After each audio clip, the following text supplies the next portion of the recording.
Elimelech, Naomi और उनके पुत्र भोजन की खोज में मोआब को गए। एलीमेलेक मर गया। पुत्रों ने मोआबी स्त्रियों ओरपा और रूत से विवाह कर लिया। तब पुत्र भी मर गए। तीनों स्त्रियों के पास पति नहीं थे। जब इज़राइल में अकाल समाप्त हो गया, नाओमी ने घर जाने का फैसला किया। मोआब में ही रहो, उसने अपनी बहुओं से कहा, ये तुम्हारा घर है। ओरपा वहीं रही, पर रूथ ने कहा, जहाँ भी आप जाओ मैं जाऊंगी। आपके लोग मेरे लोग होंगे, आपका परमेश्वर मेरा परमेश्वर होगा। रूथ और नाओमी इकट्ठे वापस इज़राइल को गईं। इज़राइल में फसल के कटने का समय था। नाओमी ने रूथ से कहा कि वो जाकर खेत में काटने वालों के पीछे फसल को बीन ले। खेत एलीमेलेक के संबंधी बोअज का था। बोअज रूथ के पास आया। नाओमी के साथ बहुत अच्छी रही हो, बोअज ने कहा। घर छोड़ना मुश्किल रहा होगा, परमेश्वर तुम्हें आशीष दे।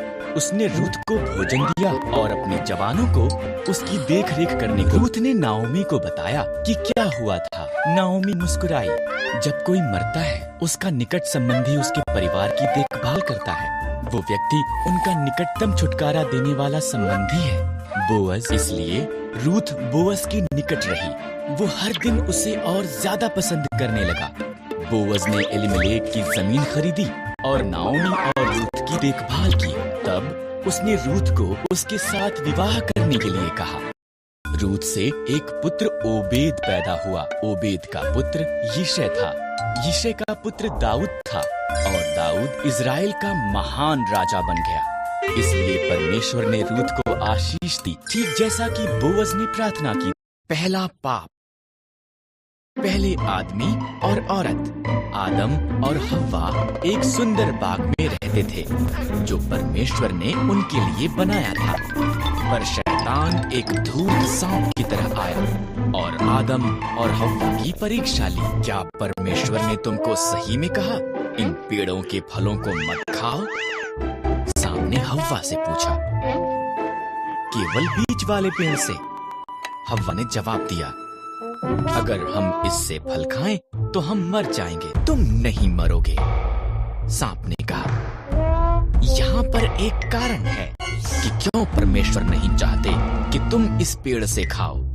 अगर तुम खाओगे तो तुम उसके जैसे बन जाओगे, जो वो जानता है तुम भी जानोगे। हव्वा ने फल खा लिया। उसने कुछ आदम को भी दिया जो उसके साथ था। उसने भी इसे खाया और एकदम से उन्होंने वो जाना जो उन्होंने पहले कभी नहीं जाना था। एक बात जो वो जानते थे वो ये कि वो नंगे थे। उन्होंने अपने आप को ढकने के लिए पत्तों को जोड़ जोड़ कर सिल लिया। उन्होंने पहले कभी भी डर और शर्म को महसूस नहीं किया था, इसलिए वो जानते थे कि कुछ गलत हुआ है। आदम, हव्वा, परमेश्वर ने आवाज दी। हम छिप रहे हैं, आदम ने कहा। हम नंगे हैं। तुम इसलिए ये जानते हो क्योंकि तुमने उस पेड़ से खा लिया है। परमेश्वर ने गहरी सांस ली। तब आदम ने हव्वा को दोष दिया और हव्वा ने सांप को दोष दिया। परमेश्वर ने कहा, सांप, तू पेट के बल चलेगा। एक स्त्री का पुत्र तुझे हराएगा। हव्वा, संतान पैदा करना कठिन होगा। आदम, अन्न उगाना मुश्किल होगा। तब परमेश्वर ने आदम और हव्वा के लिए कपड़े बनाए और उन्हें बाग से बाहर भेज दिया। उसने एक ज्वालामय तलवार के साथ एक स्वर्गदूत को वहां पर रखा ताकि वो वापस ना आस में रहते हैं। आपके इर्द गिर्द अद्भुत वस्तुओं को देखें। आओ हम आरंभ में चलें और देखें कि बाइबल इसके बारे में क्या बताती है कि ये कैसे। आरंभ में परमेश्वर ने आकाश और पृथ्वी को बनाया। परमेश्वर ने अंधेरे को एक तरफ किया और कहा, उजियाला हो। उसने उजियाले को दिन कहा और उसने अंधेरे को रात कहा। पहला दिन हो गया। तब परमेश्वर ने ऊपर के पानी को नीचे के पानी से अलग करने के लिए एक अंतर बनाया। उसने उस अंतर को आकाश कहा। दूसरा दिन हो गया। परमेश्वर ने पानी को एक स्थान पर इकट्ठा किया और सूखी भूमि दिखाई दी। उसने सूखी भूमि को पृथ्वी कहा और इकट्ठे हुए पानी को समंदर कहा। तब उसने घास, अनाज के पौधे और पेड़ बनाए। तब परमेश्वर ने आकाश में ज्योतियां बनाई। उसने दिन के लिए सूर्य, रात के लिए चंद्रमा और सभी तारे बनाए। चौथा दिन हो गया। परमेश्वर ने पानी में तैरने के लिए मछलियां और आकाश में उड़ने के लिए पंछी बनाए। फलों फूलों उसने उनसे कहा, संसार को संगीत और पानी में छपछपाने की आवाजों से भर दो।